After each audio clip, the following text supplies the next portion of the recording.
And when it comes to the social side of kind of holding people personally responsible, with the free will perspective, we're taking them to be the prime cause of their behavior. So is the idea that we don't create ourselves, is that relevant here?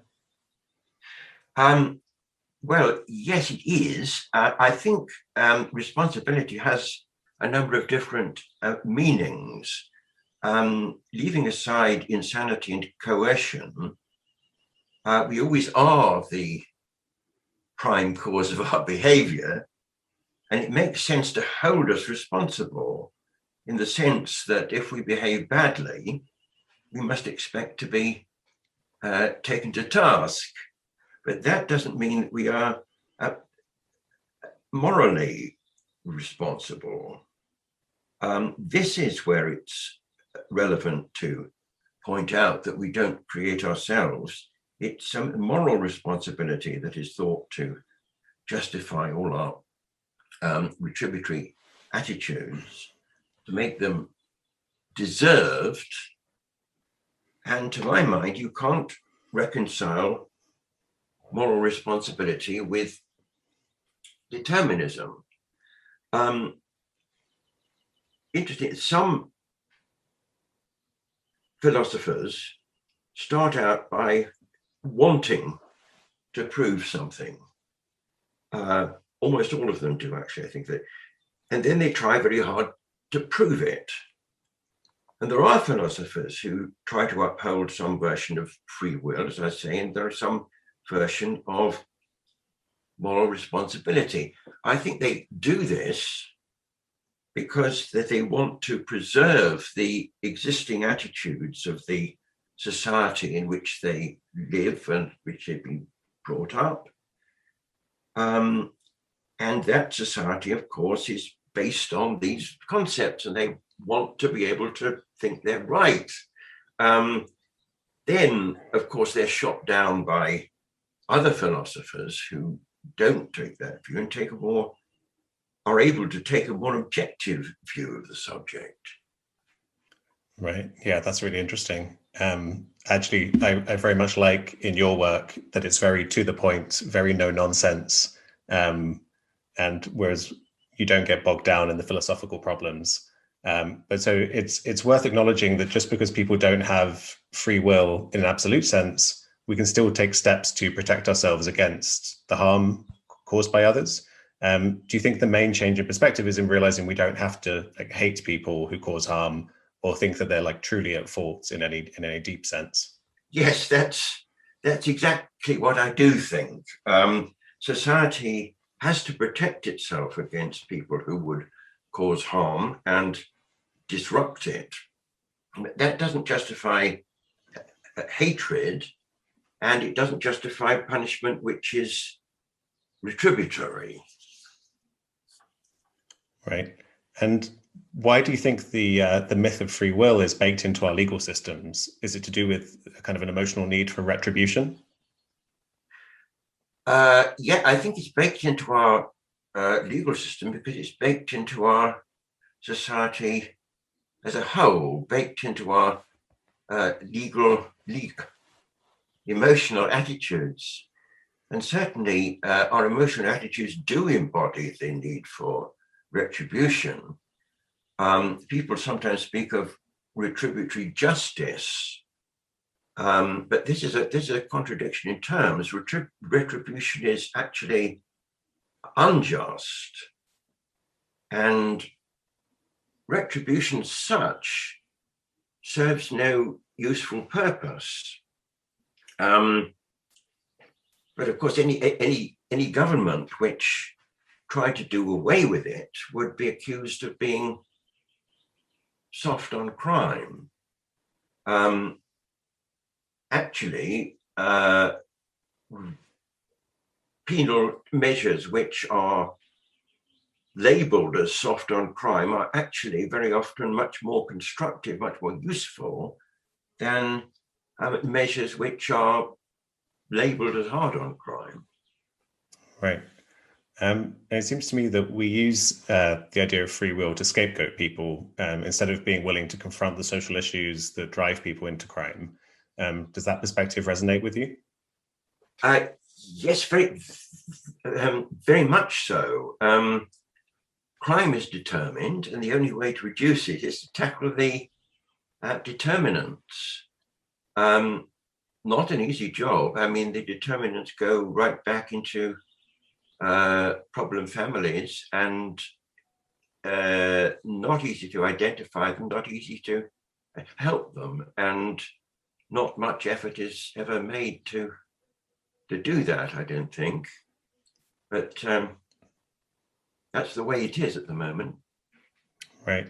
And what are the implications of our lack of free will for the legal system? Do you think we could aim for total prison abolition, for example? Well, this is difficult. Some criminals are so dangerous that they do need to be confined until such time as they cease to be a danger. They don't deserve this, but that's the way it has to be. Then again, there has to be some deterrent to crime until such time as the causes of crime are eliminated, should that ever happen. Potential criminals must know that there is some price to be paid if they commit a crime. But subject to those points, the overwhelming purpose of penal policy certainly should be rehabilitation. We do need to keep some places of detention. They not necessarily prisons as we as they now exist, but I do think that very many offenders can go on living in the community.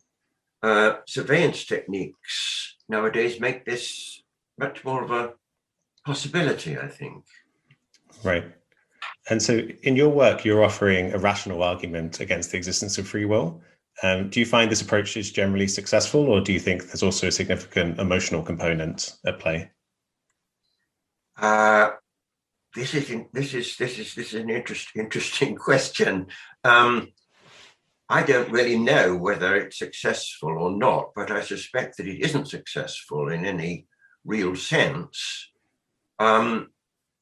Illustrate this in 2014.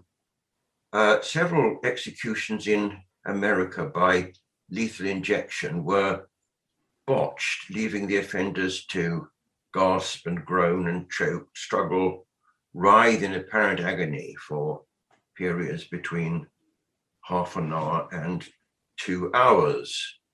And some American citizens' reactions to one of these events were reported, and among the things they said was what that guy got he deserved, who cares if he feels pain, serves that piece of crap right, hope it was painful for him, horrible end to the life of a horrible man, and if you can't handle the punishment, don't commit the crime, and so on. Now, you may think that these are untypical reactions, but I rather doubt it. I happen to read the Times, the newspaper. I sometimes wondered why, but the Times has an online facility for readers to comment on its contents. And you might think the readership of the Times, present company accepted, would be relatively thoughtful and well-informed and educated and so on. But whenever there's a story about a particularly unpleasant criminal, there are hundreds of comments filled with the most vindictive hatred and calls for condign punishment. When this happened recently, the comments were closed down, had to be closed down, presumably. all these attitudes depend for justification on the idea of free will, which is an idea so incoherent that it doesn't actually justify anything. But to accept the non-existence of free will and to discard these attitudes is probably a step too far for most people.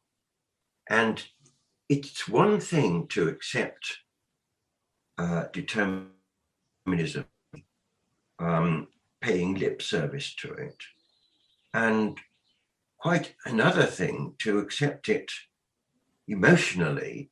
Mahatma Gandhi was asked what he thought of Western civilization. At one occasion, he replied that he thought it would be a very good idea. I do believe that rejecting the concept of free will and the attitudes it fosters would be an important step towards a better civilization. But it would happen very gradually, if it happens at all, and probably implicitly rather than explicitly.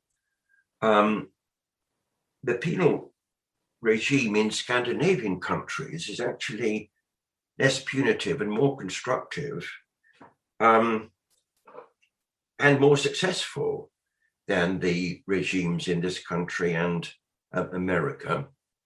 I don't think this is because their citizens expressly reject free will.